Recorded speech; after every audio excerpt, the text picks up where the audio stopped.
Moi, je vois un double top. Tac, tac. Ouais. Alors, Et c'est ensuite, ok. Vas-y, continue donc du coup ouais, ce que tu vois. donc, moi, je vois un top, Yes. un double top. Et donc, par rapport à ta formation, je me dis, OK, déjà, là, tu as une ligne de référence. Là, tu as la première. Bien sûr. Et en principe, tu penses que l'opportunité va se faire à ce niveau-là ou tu penses que ça va retourner de ce côté-là, en sachant une ou deux références. Mais là, il Alors se retourne. alors c'est intéressant parce qu'en fait ton double top il n'est pas confirmé là. Regarde, c'est comme un double top effectivement. Donc regarde, si je trace, tac, tac. Alors tu vois peut-être pas encore ça. Voilà, là, Ouais. ok, là tu as tendance à te dire ok, il y a un double top. Mhm. Mais donc tu traces effectivement cette référence là, d'accord? Ouais, Qui est pour toi la référence du coup la neckline un peu du double top. Mais exact. il est pas confirmé ici, ton double top. Pour qu'il soit confirmé, il aurait fallu. Est-ce que déjà, d'après toi, est-ce que quand tu le regardes comme ça, il te semble propre, ce double top? Juste, même sans voir la suite là, hein, d'accord, en imaginant juste, même admettons que tu ton point de vue qui soit ici. Est-ce que toi, tu trouves que ce double top, il est propre pour pouvoir imaginer quelque chose avec? Bah, pour moi, dans la mesure où Pour toi, ouais, c'est important. pour moi, j'ai un top, il descend, j'ai un deuxième top. Pour moi, c'est ça un double top, hein. Excuse-moi d'être novice, mais Non, non, non, non, mais il moi, n'y a j'ai un pas double de. top, Ouais. j'ai une référence ici, et là, je me dis, OK, en principe, c'est un double top. Qu'est-ce que je regarde? Qu'est-ce que j'essaie de trouver aussi comme autre chose? Ouais. Ah oui, alors je pense que mon erreur, probablement, c'est que comme les volumes sont relativement hauts ici, là, je me dis, est-ce que l'opportunité est-ce qu'il va pas se retourner? Alors. Regarde, moi, je vais essayer de t'expliquer comment moi je l'interprète, d'accord? D'accord. Comme ça, on va se mettre sur la même phase. Alors, déjà, si on prend les trucs, alors je vais effacer exprès tous les dessins, Mhm. d'accord? Donc, si je prends vraiment dans l'ordre, effectivement, donc là, qu'est-ce que je vois déjà, c'est qu'ici, voilà, j'ai une belle poussée, d'accord, acheteuse. Effectivement, ici, tac, tac, d'accord? J'ai mon beau double top qui commence à se dessiner. Là, ok, j'ai ma neckline qui se dessine, d'accord? Donc quand j'arrive effectivement à ce moment-là, je commence à me dire, enfin, même gentiment quand on commence à s'en approcher, hein, pour dire la vérité, Mhm. je commence déjà à me dire, ah, sympa, il y a peut-être une opportunité qui se dessine. Ce qui est super important, d'accord, Joël, c'est que dans un premier temps, tu te saches dans quelle phase tu te situes de ton trading. Je m'explique.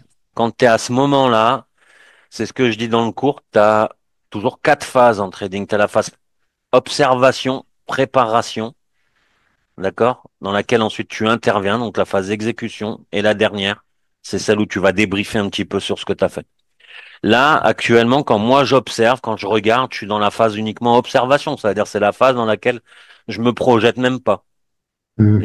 Vraiment, je suis là, je contemple comme un spectateur qui a aucun intérêt avec l'activité qui est derrière. Après, par contre, une fois qu'on commence à venir ici, donc à descendre.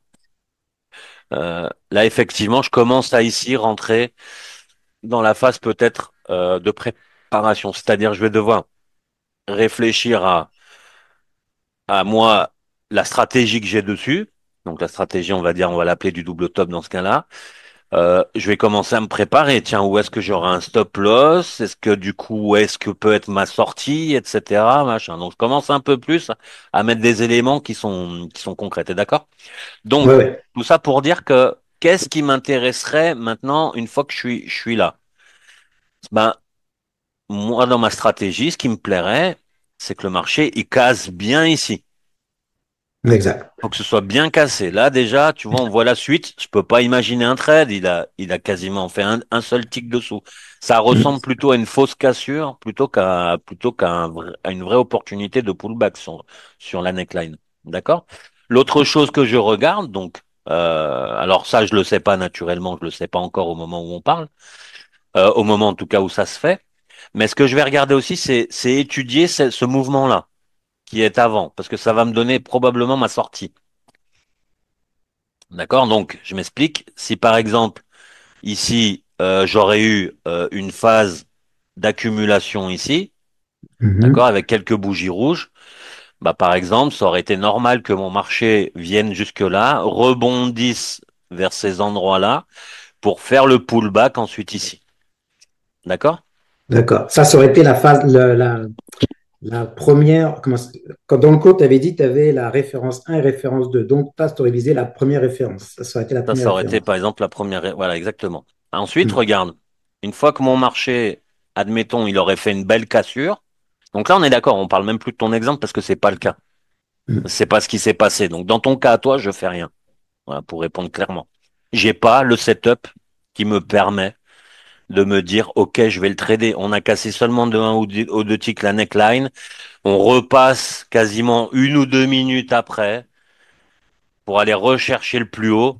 Je vois pas la suite, Joël, mais il y a de fortes chances Mm. qu'on ait allé casser le plus haut et qu'on soit allé dans des niveaux peut-être en tout cas équivalents à ça.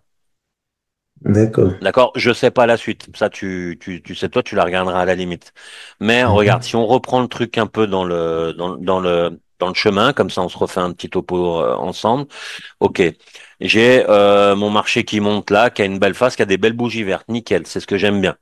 Là, ici, j'ai mon double top qui commence à se dessiner. Maintenant, à quoi je m'attends? À faire une belle cassure. D'accord? C'est Mm. quoi une belle cassure? C'est pas un tic. Maintenant, je pense qu'il faut que tu arrives à sentir les choses. C'est plutôt en proportion. Donc, en proportion par rapport un peu à ça, je dirais. Voilà. Idéalement, j'aurais aimé. Idéalement, on est d'accord. En Mm. tout cas, que ma cassure s'approche de ça. D'accord? Et puis après, retour. Donc, du coup, admettons qu'on vienne jusque-là, hein, on prend un exemple. Mm. Retour par ici. Donc là, quand on est en train de revenir, moi, mon but, c'est de chercher maintenant mon beau price d'entrée. Mon bon prix d'entrée, d'accord, il va s'approcher le plus de cette zone-là. Naturellement, j'attendrai une clôture de bougie dans cette zone-là pour rentrer. D'accord? Et puis, Ouais. derrière, ensuite, bah, objectif 1, tu connais, ensuite, et puis éventuellement objectif 2. C'est pas grave. Après, de toute façon, l'idée, là, c'est juste de comprendre le mécanisme. Comment est-ce que moi, je repère un double top? Voilà. Là, tu as le schéma du double top. Mais là, tant que tu es là, D'accord. tu peux pas partir du principe que tu es dans un double top.